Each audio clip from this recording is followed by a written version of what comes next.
Bonjour Lucie, comment vas-tu? Bonjour David, ça va et toi? Super, bonjour à toutes, bonjour à tous. Donc on va commencer ce webinaire donc dédié à comment on peut optimiser la qualité des recrutements volumiques d'ici une petite minute. Peut-être qu'on peut vous inviter à, bonjour Juliette, bonjour Mélanie, à nous dire d'où vous vous connectez. Si vous pouvez mettre dans le chat, voilà. Bonjour Arnaud. Mayenne, ok. Ah, on n'est pas loin, je suis en Normandie, moi. Ouais, et c'est vrai. Toulouse, Grenoble, Mayenne également, de Lyon. On est en train de faire le tour de France là. Mm. Maurienne, génial.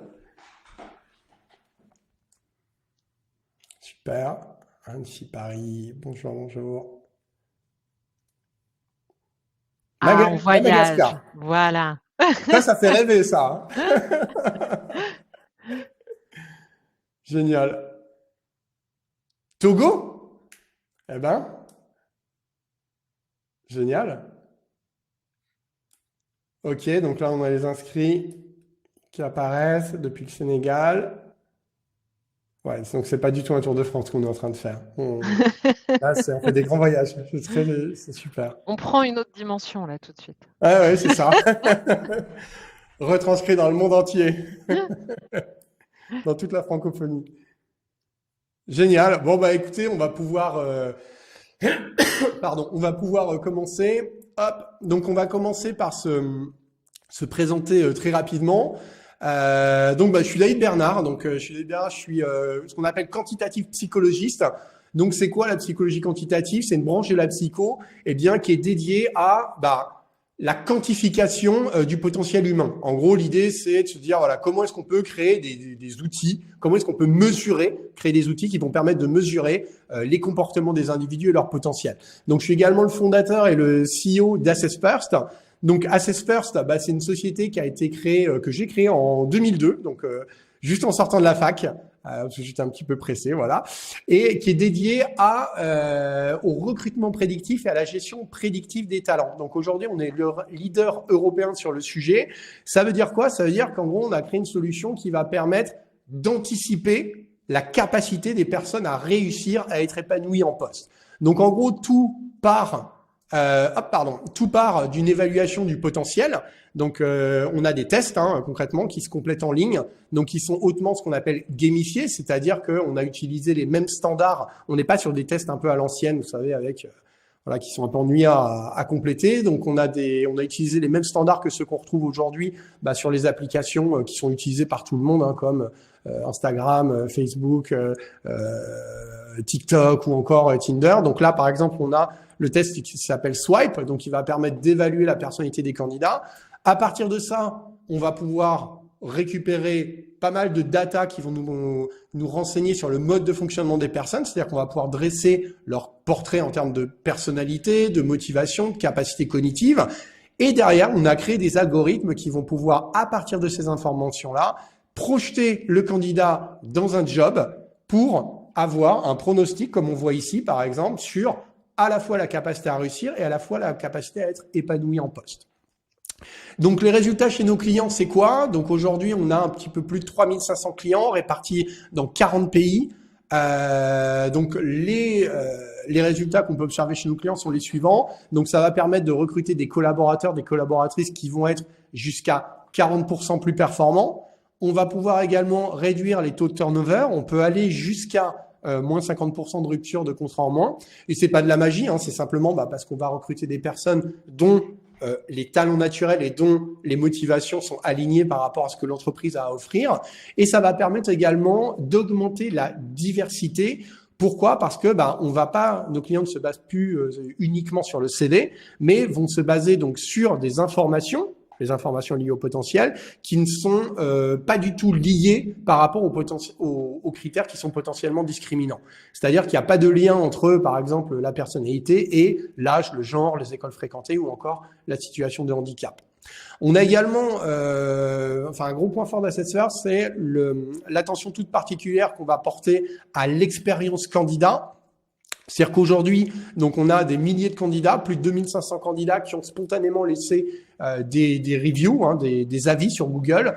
Donc, on a un score un score qui est de 4.9 sur 5 sur la base de 2686 reviews. Donc, je vous invite, si vous voulez consulter, à aller sur Google, vous tapez Assess First et vous pourrez les lire.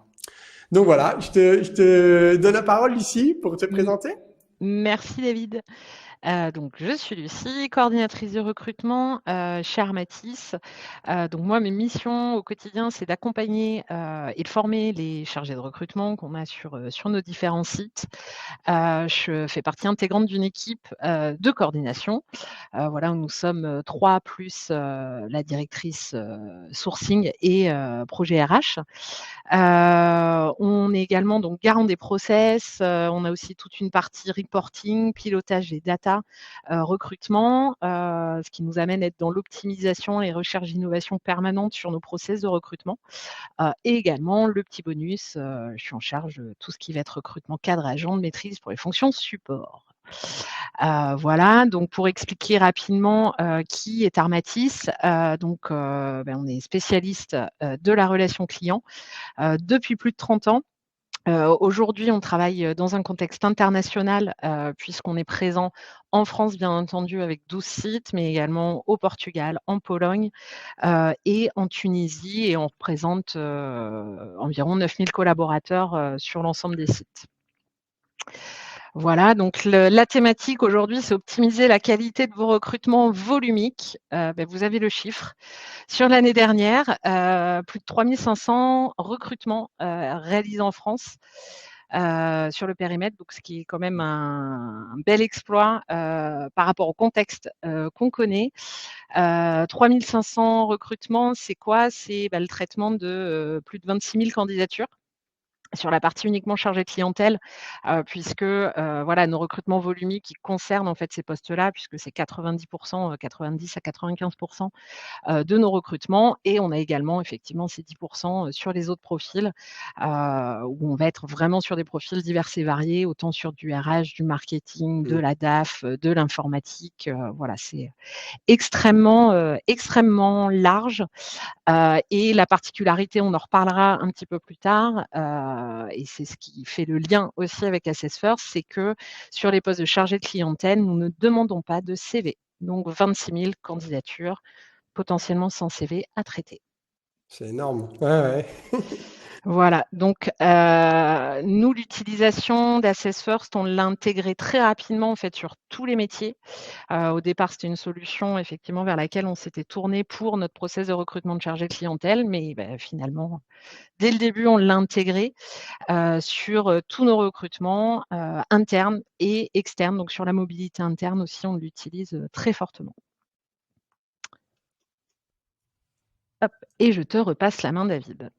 Allez, c'est parti. Donc, en guise d'introduction, on souhaitait faire un petit point sur la raison pour laquelle les processus de recrutement tels qu'on les connaît aujourd'hui sont plus forcément complètement adaptés par rapport au contexte dans lequel on évolue. Donc, c'est vrai que chez Assessor, on réalise assez régulièrement des enquêtes, c'est-à-dire qu'on va sonder les candidats en fait qui passent les tests Assess First pour leur poser des questions, leur demander leur avis sur les process auxquels ils sont confrontés.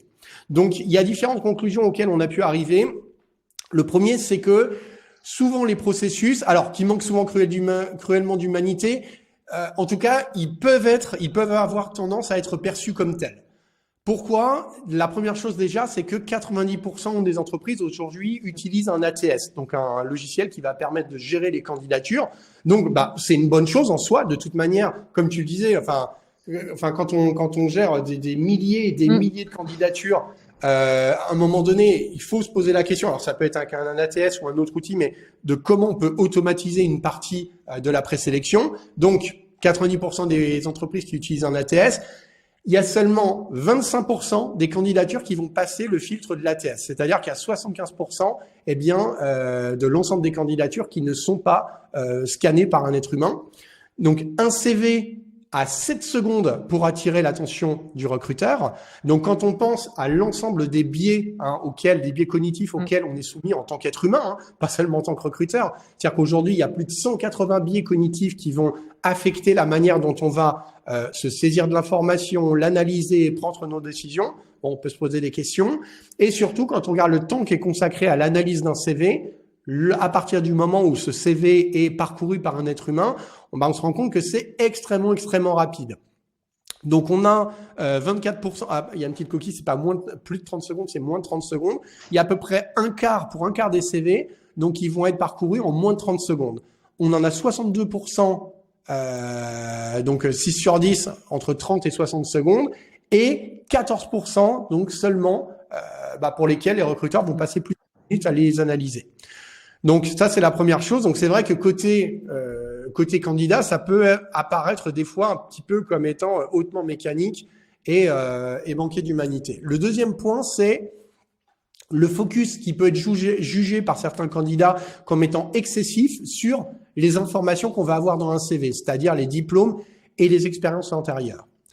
Donc c'est 2/3 des recruteurs aujourd'hui qui, lorsqu'ils analysent un CV, vont l'analyser sous l'angle des expériences professionnelles. Alors on pourrait se dire, ouais, mais il est où le problème? Au fond, oui, c'est ce qu'on a dans le CV et c'est peut-être pas une mauvaise idée. Sauf que lorsqu'on regarde l'ensemble des analyses qui sont réalisées, les analyses qu'on appelle de validité prédictive, on se rend compte que les informations qui sont contenues dans un CV, à savoir le diplôme, c'est-à-dire le nombre d'années d'études, le type d'école qu'a fait une personne, le diplôme qu'elle a obtenu, mais également les expériences, c'est-à-dire où est-ce que la personne a travaillé, pendant combien de temps, à quel type de job. Ces informations-là sont au final assez peu prédictives de la réussite ultérieure de la personne une fois en poste. C'est-à-dire qu'elles vont permettre de prédire, ces informations de diplôme et d'expérience, entre 3 et 5% seulement des différences de performance qu'on aura entre les personnes qui réussissent au plus haut niveau une fois dans le job et les personnes qui sont en situation de difficulté dans le job. Ça veut dire quoi? Ça veut dire que quand on s'appuie sur ces informations-là, au fond, ça ne nous permet pas de distinguer suffisamment ceux qui vont réussir de ceux qui vont échouer ou de ceux qui vont réussir plus modestement. Là où les hard skills, par exemple, vont nous permettre de prédire jusqu'à 35%, mais on a également les soft skills aujourd'hui qui permettent en moyenne de prédire jusqu'à 60% de la réussite en poste. Alors pourquoi? Là aussi, c'est pas de la magie, c'est simplement dû à l'environnement dans lequel on vit désormais. C'est-à-dire qu'on sait bien que on est dans un environnement où tout va plus vite, ça change, il y a plus d'incertitude, de complexité, d'ambiguïté. Et donc, ce qui permet de faire la différence désormais, c'est plus forcément les écoles par lesquelles on est passé ou encore le fait qu'on ait eu les fameuses 3 années d'expérience précédentes dans un job qui ressemble à celui pour lequel on veut recruter, mais c'est plutôt des qualités telles que ça peut être l'adaptabilité, la capacité à apprendre, la créativité, le leadership, la faculté à collaborer. Autre point également qui remonte par les candidats, c'est parfois l'impression de ne pas vraiment être pris en considération pour qui ils sont réellement. C'est-à-dire qu'encore une fois, le CV, ça dit quelque chose de leur histoire, c'est leur passé, mais le passé s'est révolu, mais ça ne dit rien de qui est l'individu et surtout encore moins de qui il pourrait devenir placé dans le bon contexte. Donc on pense chez Assessors et nos clients également qu'il est fondamental de s'intéresser à qui sont vraiment les gens et ça va passer par l'exploration de 3 facteurs en règle générale. On a tout d'abord les aptitudes, là on est vraiment dans la capacité d'apprentissage, c'est ce que la personne peut faire. On a ensuite ce qu'elle veut faire, c'est motivation, qu'est-ce qui va la mettre en mouvement. Et enfin, le troisième aspect, c'est la personnalité, c'est comment je me comporte. Quels sont les comportements que je vais avoir tendance à présenter en situation normale, en situation de stress. Alors bien évidemment, on n'est pas des robots, on peut tous s'adapter, mais toujours est-il qu'on a un mode de fonctionnement privilégié et que si on doit se contraindre, se forcer dans un job à contre-emploi au quotidien, on peut le faire pendant 2 semaines, 3 semaines, 1 mois, peut-être 3 mois, mais à un moment donné, ça va craquer. Donc tout ça, ces 3 facteurs-là, les aptitudes, les motivations, la personnalité, ça va permettre, donc on peut l'évaluer en à peu près 25 minutes, ça va permettre de comprendre quels sont les talents naturels d'un individu, c'est-à-dire qu'est-ce qui le singularise, qu'est-ce qui fait que cette personne-là est unique, et avec ça, on va pouvoir anticiper en fonction des jobs jusqu'à 80% de la capacité à réussir et à être épanoui en poste. Il y a également un autre point qui est ressorti des différentes enquêtes qu'on a pu faire avec les candidats, c'est le manque d'équité. Pourquoi? Parce que tout le monde ne se comporte pas de la même manière lorsqu'il doit rédiger un CV. Aujourd'hui, on sait par exemple qu'il y a 55%, donc un peu plus de la moitié des personnes qui déclarent avoir menti déjà sur leur CV. Quand on s'intéresse aux populations commerciales, ce chiffre va monter jusqu'à 75%. Donc, qu'en est-il si moi, candidat, candidate, je décide d'être totalement transparent, de répondre, de créer mon profil avec honnêteté, en fait, je risque de me retrouver désavantagé. Et enfin, le dernier point qui ressort, c'est le manque de valeur qui est délivré au candidat à la fin du process de candidature. C'est-à-dire qu'en gros, je postule, mais qu'est-ce qui va se passer? Je fais un entretien, est-ce que je vais avoir un feedback? Donc aujourd'hui, on a quasiment, on voit, hein, c'est 19 candidats sur 20, donc 94%, qui souhaiteraient recevoir un feedback suite à un entretien. Et aujourd'hui, on n'a que 14% seulement des candidats qui déclarent en recevoir. Ça veut dire quoi? Ça veut dire que on a une énorme attente côté candidat, mais qui n'est pas comblée. Donc ça fait partie des raisons, par exemple, pour lesquelles on a choisi chez Assess First, par défaut, de donner un feedback automatisé à l'ensemble des candidats qui soient reçus, enfin qui soient retenus ou qui ne soient pas retenus, ceci même pour un entretien. Donc je te repasse la parole, Lucie, pour nous parler du contexte d'Armatis. Pour illustrer aussi un petit peu tout ça en matière de process. Nous, il y a eu un avant et après Covid, je pense pour tout le monde, comme pour tout le monde. Avant, on était en fait, avant Covid, sur un processus déjà qui avait pour objectif d'apprendre à connaître au mieux en fait nos candidats. Comment on faisait? On avait un premier contact où on invitait nos candidats sur des sessions collectives d'une dizaine de personnes et on les invitait dans la salle, d'ailleurs, enfin à Caen en tout cas. On les invitait dans la salle dans laquelle je me trouve aujourd'hui et on leur proposait de participer à un escape game qui durait une demi-heure.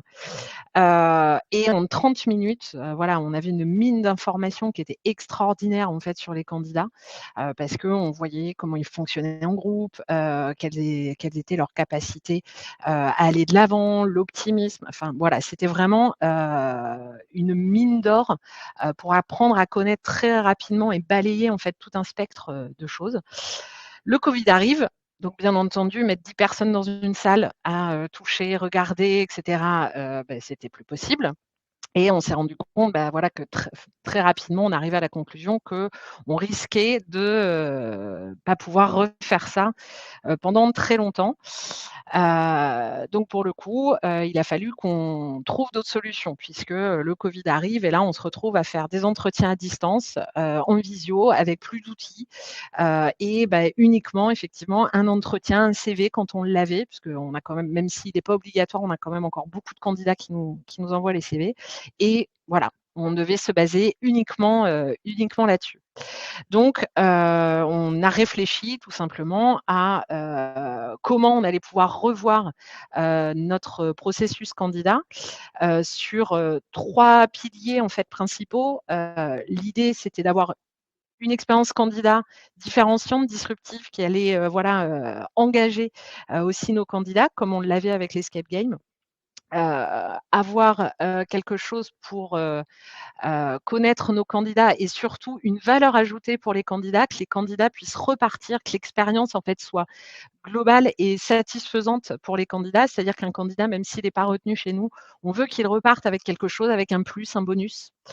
Et le troisième pilier qui était la rapidité, la simplicité d'utilisation des outils pour nos chargés de recrutement, pour leur dégager un maximum de temps pour travailler sur leur sourcing.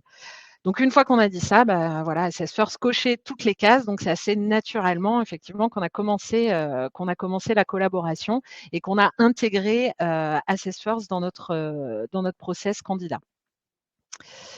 Ce que ça a changé, concrètement, pardon, je suis allée trop vite, c'est qu'aujourd'hui, on maintient une expérience candidat qui est, positive avec des retours, de nos candidats. Pas plus tard qu'hier, j'avais une candidate sur un poste, en RH en ligne, qui m'expliquait qu'elle avait adoré, que c'était la première fois qu'elle passait, ce genre de parcours et qu'elle avait Génial. adoré le passer, et elle n'avait pas encore découvert tous les rapports, donc je l'ai invitée à aller les lire.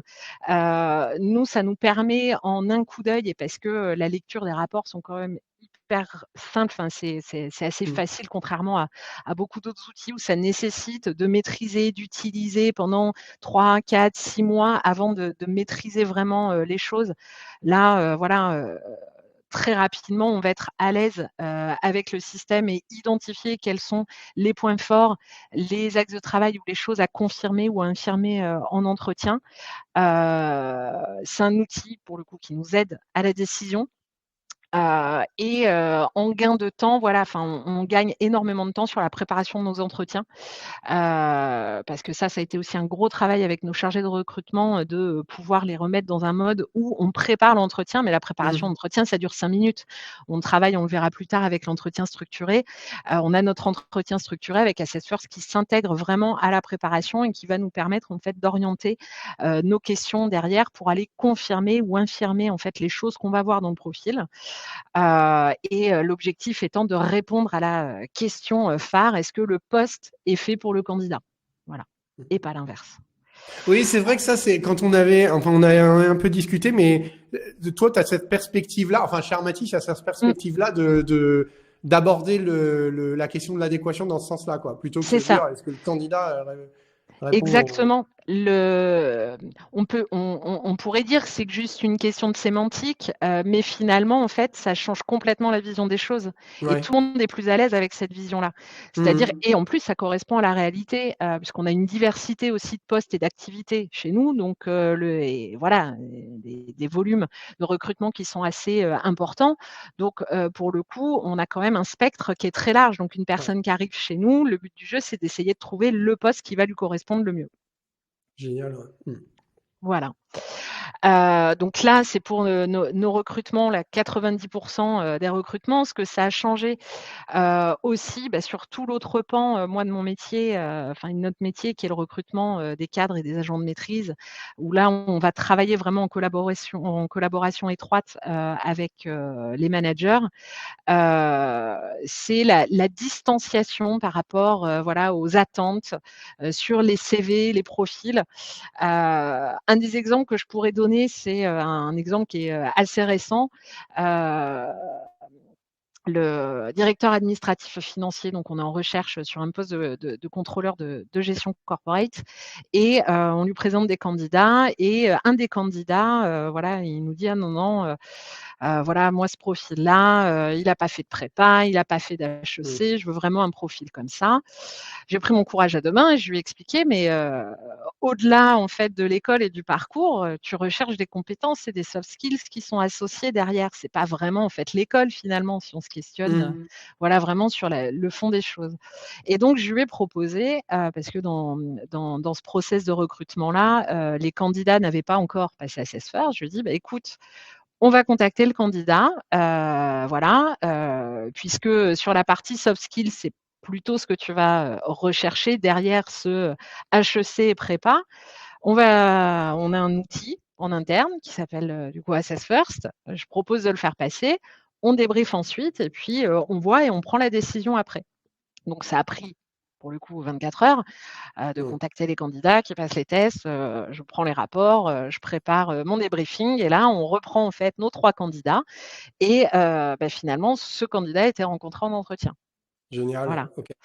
Et ça, c'est hyper important ce que tu dis, tu vois, parce que tu as dit, j'ai pris mon courage à deux mains. Et c'est vrai que, enfin, avoir un outil, c'est bien, mais à un moment donné, Mmh, enfin, c'est hyper important aussi. Et nous, c'est toujours ce qu'on explique à nos utilisateurs, c'est que, bah, oui, ils vont peut-être mmh, faire face à des résistances de la part des hiring managers, enfin, des personnes pour lesquelles ils recrutent.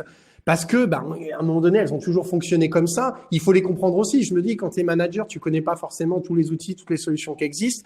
C'est quoi les éléments que tu as à ta disposition pour juger de la pertinence mmh, d'une candidature? Très vite, c'est le CV en fait. Mais c'est vraiment en leur donnant, en mettant à leur disposition mmh, d'autres infos, et comme tu l'as très bien dit, en prenant son courage à deux mains, en poussant un peu le truc, qu'on arrive à faire changer les choses, quoi. mmh. C'est, ouais. Beh, complètement et pour rebondir sur ce que, tu viens de dire, l'adhésion des managers, heu, elle va passer, voilà ce dont on voulait parler aussi, c'est que nos managers, ils sont, maintenant demandeurs, en fait, des, profils Assess First des candidats. Pourquoi? Parce que les managers l'ont passé eux-mêmes. Ok. Ouais. Et que, c'est beaucoup plus facile, enfin, on a une adhésion et une ouverture, en fait, Mhm. d'esprit, un petit changement de mindset qui se fait beaucoup plus facilement sur les managers qui ont passé Assess First, du coup, qui ont un profil, qui ont vu les rapports, qu'on a débriefés, et donc qui connaissent la puissance de l'outil et sa valeur ajoutée. Et voilà, les personnes, les managers pour qui il y a peut-être un peu plus de résistance ou encore un peu de travail à faire aujourd'hui, bien souvent, ce sont des personnes qui ne l'ont pas encore passé. Ok. Voilà. Intéressant. Donc voilà, c'est un outil aujourd'hui, voilà, qui est reconnu, aussi et demandé, en fait, par les managers. On a certaines personnes dans les process qui nous disent: «Ah bah tiens, tu m'as envoyé le dossier, mais j'ai pas son profil, est-ce que tu peux m'en dire plus ou est-ce que tu peux me l'envoyer?» Ok. Donc voilà, ce que je disais, les managers ont passé, Assess First, on les a débriefés, ils ont pris conscience de la puissance de l'outil et en fait, voilà, la démonstration, elle se fait, par la preuve et par l'utilisation, de l'outil. Donc ce qui permet, pour eux, effectivement, d'avoir une confiance dans les résultats. Juste une question que je me posais, quand tu leur débriefes les résultats aux managers, tu leur présentes quoi? C'est l'adéquation par rapport à un job ou alors c'est les résultats en soi, plutôt la partie descriptive? Quand je débriefe les managers, alors après ça dépend du contexte, soit c'est Ouais, dans un cadre de mobilité interne où là je vais être sur, la partie globale et aussi par d'accord. rapport au job, voilà. Ouais, ok.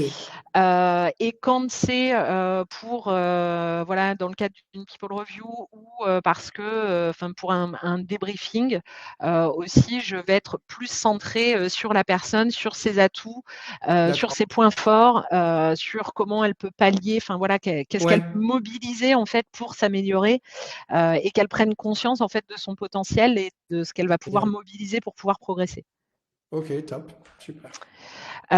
Dans, on va dire, l'extension, l'expansion d'Assess First, aujourd'hui chez Armatis, on voit, enfin ça va jusqu'au people review, voilà où, aujourd'hui c'est intégré, quand c'est une people review qui est faite sur une BU. Voilà, on nous demande en fait, de faire passer, Assess First et de débriefer, les personnes et également, là c'est un phénomène depuis, 1 an et demi, notamment avec un de nos formateurs qui s'occupe de former le top management, de l'entreprise.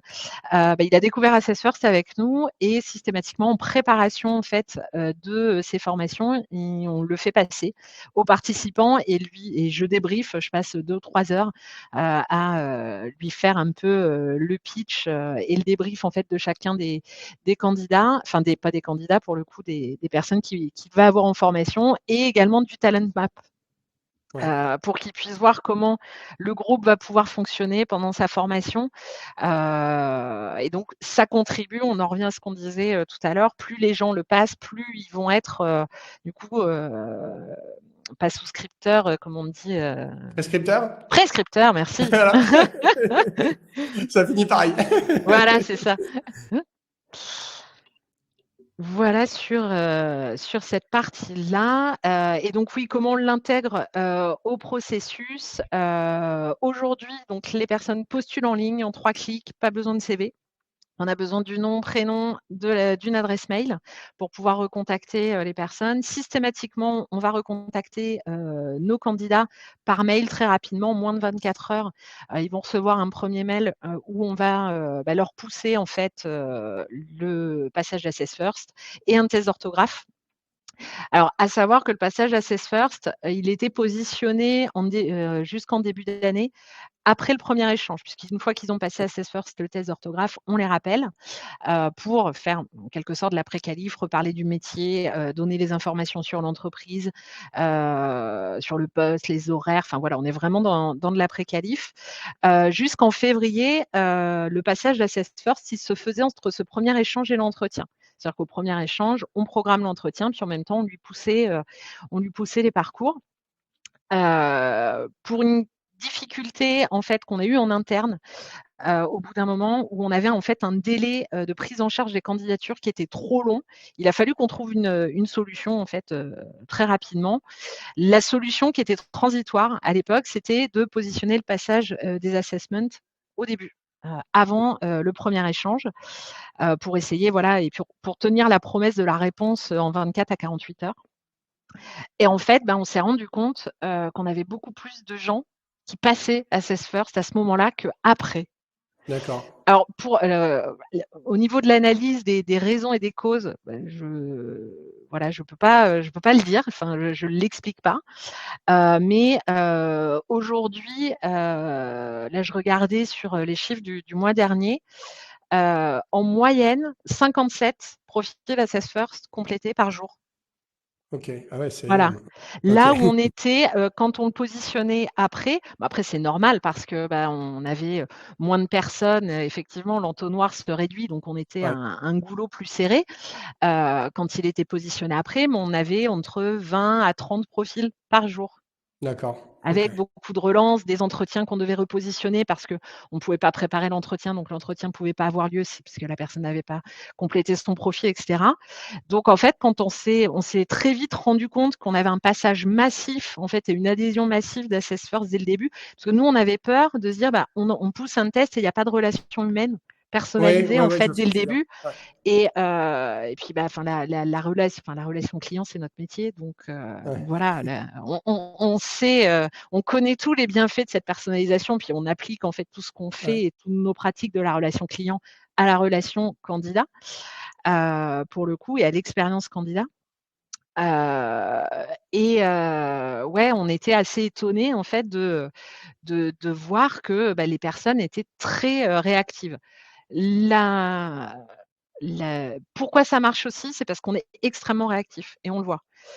Plus on est réactif, la personne dépose sa candidature. Si on lui répond en fait dans les 3 heures, dans la foulée, elle va passer Assess First et OK. son test d'orthographe. Plus on va être long à lui répondre, si on met 24 heures à lui Mmh. répondre, c'est pareil. Ça va être, on a beaucoup plus de déperdition des personnes en fait qui ne voient pas le mail ou qui ne vont pas répondre, qu'on va être obligé de relancer. Plus on est rapide dès le début et plus en fait, ça va vite derrière et les personnes adhèrent. OK, génial. Voilà, donc il y a ce passage Assess First, cette préqualification. Quand tout le monde est OK, on passe du coup à un entretien qui est programmé, du coup qui est, en visio. Entretien donc mené avec la méthode de l'entretien structuré et une fois, voilà, qu'on a toutes ces informations, une vision hyper complète, on peut répondre à la fameuse question: «Est-ce qu'on a un poste qui est fait pour le candidat?» et on prend notre décision.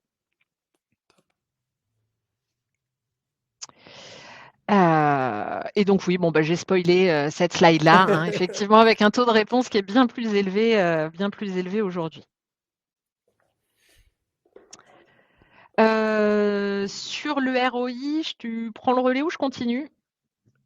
Je peux en parler. Donc, en effet, donc, on a réalisé une étude, enfin plusieurs études Mmh, d'ailleurs, entre Assess First et Armatis pour voir quel est l'impact de l'utilisation d'Assess First sur différents KPI. Donc, ça va se jouer à 3 niveaux. Tout d'abord, l'acceptabilité, on va voir de quoi il s'agit, la validité et l'optimisation. Alors, hop, pourquoi ça ne... Ah, c'est bon. Alors, acceptabilité, donc là, c'est en termes d'acceptabilité des candidats par les clients. Donc là, ce qu'il faut bien comprendre, hein, c'est que donc les candidats passent à Assess First, ils ont leur profil qui est comparé par rapport à ce qu'on appelle un modèle prédictif, mmh. et il va y avoir un pourcentage qui varie entre 0 et 100, en gros, qui va nous dire dans quelle mesure le job est aligné par rapport au mode de fonctionnement naturel du candidat. Donc, quand on a une adéquation qui est inférieure à 50%, on se rend compte que le candidat est recruté dans 58% des cas, c'est-à-dire à peu Mmh. près 6 fois sur 10, alors que lorsqu'on a une adéquation qui est supérieure à 80%, les candidats sont recrutés dans 95% des cas. Donc on voit qu'il y a seulement 5% de candidats qui ne sont pas Mmh. recrutés. Donc on a une différence de ce point de vue-là qui est quand même relativement énorme déjà.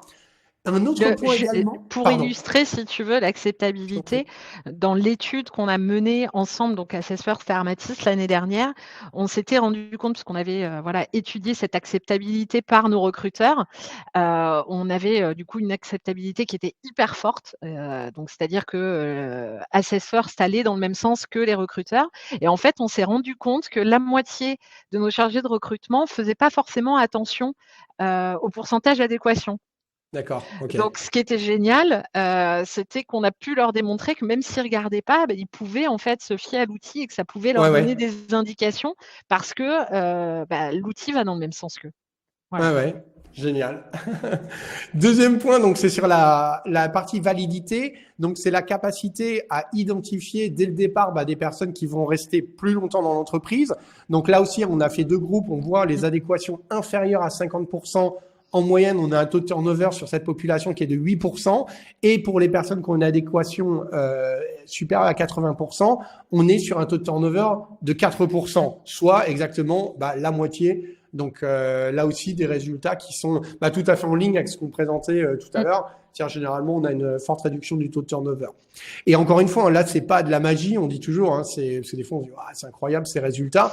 C'est juste que ça permet d'identifier des personnes dont le mode de fonctionnement est raccord par rapport à ce que l'entreprise a proposé, à ses us et coutumes et ainsi de suite. Troisième point, c'est sur la partie optimisation. Donc, on travaille en continu ensemble. Et c'est pas parce qu'on fait un modèle prédictif qu'on n'y touche plus. En fait, à chaque fois, donc il y a des études qui sont réalisées chaque année et ça va nous permettre d'améliorer le caractère prédictif. Donc là, on avait un premier modèle qui nous permettait d'identifier des personnes qui ont un taux de turnover de seulement 4%. Et avec le second modèle, donc on baisse encore un petit peu, donc on le baisse de 25% pour arriver à 3% après optimisation. Je te laisse conclure sur les next steps. Et juste pour finaliser ce que tu viens d'expliquer, cette étude-là, là c'est résumé en 3 slides, mais c'est beaucoup plus riche. Comment c'est possible? C'est possible parce qu'on a énormément de data, qu'on drive nos data sur la partie recrutement. Et en fait, c'est en ça que la collaboration aussi est hyper importante et hyper intéressante avec Assess First, c'est que vous aimez autant les chiffres que nous. Et que on est en capacité aussi de pouvoir fournir énormément de données, que ça soit sur le turnover, sur l'intégration, sur nos candidats, à quel moment ils sortent du process de recrutement, pourquoi ils sortent du process de recrutement. Et c'est grâce à ça qu'on arrive aussi à mener en fait ces études-là conjointement. Et ça permet tout simplement de rassurer, de factualiser tout simplement les choses, parce qu'on a des chiffres et que les chiffres, ça ne ment pas, c'est un fait. Voilà. Donc les prochaines étapes, donc comme tu disais, on continue les études. Donc l'étude 2023, elle est en cours. On a déjà eu 2 réunions à ce sujet-là, puis on va encore faire évoluer les choses suite à des idées qu'on a eues conjointement.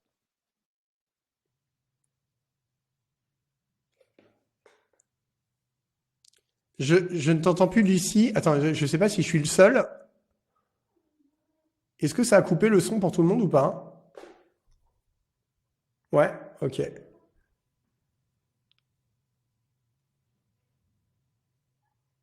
Ah, mince. Ah, je crois que c'est bon là. Tac. Ouais, c'est bon. Ouais. C'est bon, t'entends, super. J'avais oublié de déconnecter le téléphone, du coup, le téléphone a déconnecté mon casque. Tout Ok. les aléas du direct. Donc, faire évoluer, du coup, encore notre modèle par rapport à ce qu'on a pu voir l'année dernière, puisque l'intérêt aussi chez nous, c'est qu'on a quand même une base de candidats qui ont passé Assess First, qui est assez large, donc ça nous permet en fait de recréer et d'avoir des modèles prédictifs qui vont s'ajuster au fil des années. On va se fixer des objectifs justement sur l'adéquation au modèle prédictif, avec en essayant de limiter les embauches de profils inférieurs à 40. On aimerait partir sur du 50% quand même. Cette année aussi, on va aussi renforcer en fait l'évaluation de nos candidats et la vision qu'on peut avoir sur une thématique qui est récurrente chez nous, qui est la compétence informatique. Alors, qui est plutôt de l'aisance numérique, et de se rendre compte que c'est pas parce que quelqu'un n'a pas utilisé beaucoup d'outils informatiques dans son parcours professionnel qu'il n'est pas capable d'en utiliser plein chez nous, et finalement sur ses modes de raisonnement, sur sa façon d'apprendre, les styles de formation qu'on peut avoir, on va pouvoir en fait peut-être contourner ou identifier en fait ça. Donc on va renforcer cette évaluation-là avec des éléments du profil Assess First. Voilà, l'objectif, c'est de maximiser l'équilibre entre le volume des candidatures et la réduction de turnover, puisque effectivement, plus on va avoir des gens qui vont rester dans le temps, moins on aura effectivement de recrutements à effectuer, même si les recrutements sur le turnover, c'est pas non plus tous nos recrutements. Voilà.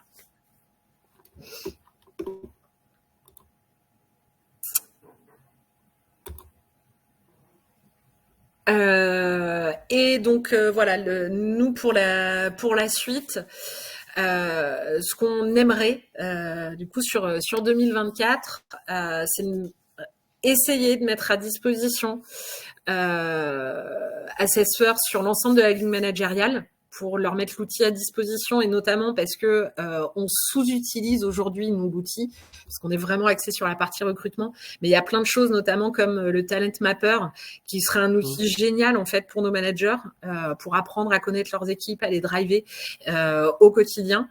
C'est de mener, ça on a déjà commencé à le faire, de mettre à dispo en fait les infos aux formateurs, notamment sur la partie brain, sur les modes de raisonnement, sur les styles d'apprentissage. Pareil, une mine d'or, une mine d'informations géniale pour les formateurs, et qui vont les aider en fait dans la préparation et dans la façon dont ils vont l'aider et accompagner les collaborateurs en formation. Voilà, et enfin, effectivement, ce que je pourrais dire sur les recommandations pour que tout ça, ça marche, comment c'est possible, c'est d'avoir des bons outils qui fonctionnent entre eux. Donc, c'est-à-dire que aussi, nous, quand on recherchait un outil, on voulait un outil qui se connecte à notre ATS, ce qui est le cas avec Assessfirst. Voilà. La bonne maîtrise de son ATS pour pouvoir exploiter les datas. Encore une fois, parce que tout ça c'est possible, parce que on peut monitorer quasi en temps réel en fait où on en est de nos recrutements, comment ça se passe, encore une fois à quel moment les candidats sortent du process, pourquoi, et de réagir très très rapidement. Et voilà, il faut assurer un suivi très fin des datas pour pouvoir réagir et corriger rapidement. C'est ce que je viens de dire. Voilà. Génial, super. Je crois qu'on arrive à la fin. Donc, on a un petit message du modérateur qui nous a dit qu'il restait 4 minutes, 5 minutes. Donc, on va passer directement aux questions. Il y en a quelques-unes. Alors, la première, est-ce qu'il y aura un replay qui sera disponible? Oui. Donc, ça, c'est bon, c'est fait. Deuxième question, donc, de Zakia. Bonjour, sur la plateforme Assessfirst, il y a un espace pour du sourcing. Alors oui, en fait, ça c'est une nouveauté qu'on a lancée. C'était en bêta jusqu'à il y a quelques temps. Donc on a développé en effet une nouvelle fonctionnalité qui permet aux recruteurs, aux recruteuses d'aller pouvoir identifier des candidats directement qualifiés sur la base de leur potentiel au travers d'un nouvel onglet qui s'appelle le sourcing, donc qui peut être à votre disposition. Donc si vous avez des questions là-dessus, je vous invite à vous rapprocher directement soit de votre interlocuteur chez Assessfirst ou soit d'Assessfirst tout court si vous n'êtes pas encore utilisateur. Également, donc Zakia également, y a-t-il un système de matching? Oui, ça c'est vraiment ce dont on a parlé aujourd'hui, c'est-à-dire qu'à chaque fois vous pouvez définir les qualités qui sont attendues pour tel ou tel type de poste, donc à la fois en termes de capacité cognitive, donc vous définissez un range, en termes de moteur, en termes de soft skills, de capacité compétences comportementales, et chaque candidat qui complète Assessfirst déjà est évalué en soi, et ensuite on va le projeter par rapport à ce modèle prédictif. Et c'est là où vous aurez un pourcentage d'adéquation. Pourquoi certaines enseignes ou entreprises prennent beaucoup de temps pour faire un retour au candidat suite à son entretien? Question un peu générique. Tu as un avis là-dessus, Lucie? Alors moi, ça m'arrive des fois, mais je tiens au courant mes candidats. Ok. Quand on est sur une prise de décision qui est compliquée, un manager qui n'arrive pas à se décider parce que finalement au niveau du cadrage, on n'a peut-être pas été bon, ça arrive, et que finalement il y a d'autres choses qui arrivent en ligne de compte, des réorganisations, où les décisions sont difficiles à prendre. Effectivement, ça peut arriver. Je pense qu'un processus qui s'allonge, c'est tout à fait entendable par un candidat. La clé, c'est quand même de le tenir informé. Voilà, c'est-à-dire que même si ça prend du temps, on va tenir informé rapidement en fait les candidats. Alors,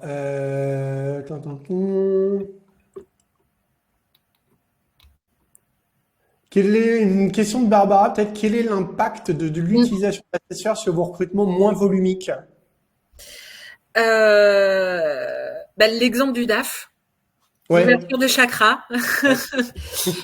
L'ouverture des chakras où on peut effectivement se permettre aujourd'hui d'être sur des profils plus atypiques, voilà, qui sont mieux acceptés par les managers et qui sont plus ouverts d'esprit sur un profil qui correspond pas vraiment à ce qu'ils avaient en tête. Ça va être vraiment ça. Génial. Autre question de Jonathan. Le dispositif assesseur vous semble-t-il pertinent pour les cabinets de conseil prestat de services? Je m'explique, les compétences techniques sont souvent mises en avant par rapport à la réelle alchimie humaine, l'adhésion aux valeurs et aux motivations de profit des candidats en mission. Alors, ce qu'il faut savoir, c'est qu'aujourd'hui, on a plus de 450 cabinets de conseil en recrutement avec lesquels on travaille. Donc, majoritairement, on travaille avec des entreprises, mais aussi beaucoup de cabinets qui l'utilisent justement pour avoir de la data complémentaire à ce qu'ils peuvent retrouver dans un entretien, à ce qu'ils peuvent retrouver dans le CV. Et ça leur permet justement de pouvoir davantage étayer leurs décisions sur ces aspects-là. Je crois qu'on va peut-être clôturer ici parce que je ne sais pas si ça va couper automatiquement ou pas. On va vous dire, on va vous remercier. Déjà, un grand merci à toi, Lucie, pour cette participation, pour ton témoignage. Et puis, merci à chacun d'entre vous pour votre participation également. Et si vous souhaitez échanger avec nous, vous pouvez nous retrouver sur LinkedIn ou contacter directement sur Assesseur et regarder le replay. Voilà. Merci beaucoup. Merci beaucoup, David, pour l'invitation. Excellente journée à toutes, à tous. Au revoir. Au revoir.